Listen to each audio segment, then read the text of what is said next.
Hello guys, അപ്പൊ നമ്മൾ ഇന്ന് ദസറക്ക് പോവാണ്. മൈസൂർ ദസറ തുടങ്ങിയിട്ട് ഇന്നേക്ക് മൂന്നാമത്തെ ദിവസമായി.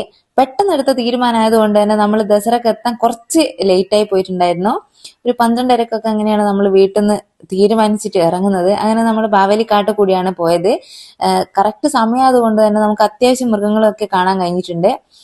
ആനയെ നമുക്ക് കാണാൻ കഴിഞ്ഞില്ല. കാട്ടിയെയും മാനിനെയും അതുപോലെ പന്നിയൊക്കെ കാണാൻ കഴിഞ്ഞു. ദസറ തുടങ്ങിയ ഒരു മൂന്നാമത്തെ ദിവസം ആയത് കൊണ്ടാണെന്ന് തോന്നുന്നു വലിയൊരു തിരക്കൊന്നും നമുക്ക് അനുഭവപ്പെട്ടില്ല. റൂമൊക്കെ കിട്ടിയിട്ടുണ്ടായിരുന്നു. അപ്പോൾ നമ്മൾ ദസറേന്റെ എൻട്രൻസിലെത്തി. ഇവിടെ നിന്നാണ് ലൈറ്റ് സ്റ്റാർട്ട് ചെയ്യുന്നത്. പിന്നെ അങ്ങോട്ട് ഫുള്ള് ലൈറ്റ് കൊണ്ടുള്ള ഒരു മേള തന്നെയായിരുന്നു.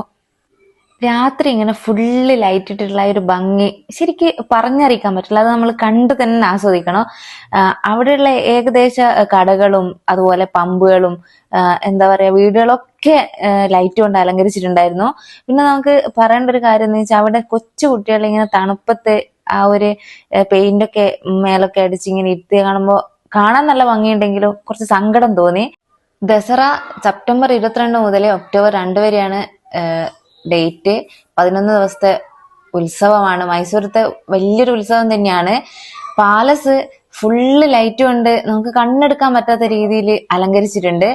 ഈ ദസറ നടക്കുന്ന 11 ദിവസവും ഓരോ ദിവസവും ഓരോ പ്രോഗ്രാമാണ്. അതിന്റെ ഷെഡ്യൂൾ നമ്മൾ ഡിസ്ക്രിപ്ഷനിൽ കൊടുക്കുന്നുണ്ട്, ഏതൊക്കെ ദിവസം എന്തൊക്കെയാണെന്നുള്ളത്. നമ്മളവിടെ എത്താൻ ലേറ്റ് ആയത് കൊണ്ട് തന്നെ എല്ലാം നമുക്ക് ഇവിടുന്ന് ക്യാപ്ചർ ചെയ്യാൻ പറ്റിയില്ല. നമ്മളവിടെ എത്തി കുറച്ച് കഴിയുമ്പോഴത്തേക്ക് ഒരു 10:30 ആകുമ്പോൾ അവിടെയുള്ള ഫുള്ള് ലൈറ്റൊക്കെ ഓഫ് ആവും. അതുകൊണ്ട് നമുക്ക് ഫുള്ളായിട്ട് എടുക്കാൻ പറ്റിയില്ല. ഇതൊന്നുമല്ല, ഒരുപാട് ഇവിടെ കാണാനുണ്ട്. ഇത് കർണാടകയിൽ നടക്കുന്ന ഒരു ഉത്സവമാണെങ്കിലും ഇന്ത്യയുടെ പല കോണുകളിൽ നിന്ന് ഇത് കാണാൻ ഒരുപാട് ജനങ്ങൾ വരുന്നുണ്ട്. അത്രയ്ക്കും എന്താ പറയാ മനോഹരമായിട്ടുള്ള ഒരു ഉത്സവമാണ്. അതുകൊണ്ട് പറ്റുന്നവരൊക്കെ എന്തായാലും പോയിട്ട് കാണാൻ ശ്രമിക്കുക. അപ്പൊ ഗേസ്, എന്തായാലും ഇന്നത്തെ നമ്മുടെ വീഡിയോ ഇവിടെ വൈൻഡപ്പ് ചെയ്യാണ്. ഇനിയും ഒരുപാട് വീഡിയോകൾ പ്രതീക്ഷിക്കാം. അപ്പോൾ എല്ലാവർക്കും നല്ലൊരു ദിവസം നേർന്നുകൊണ്ട് ബൈ ബൈ.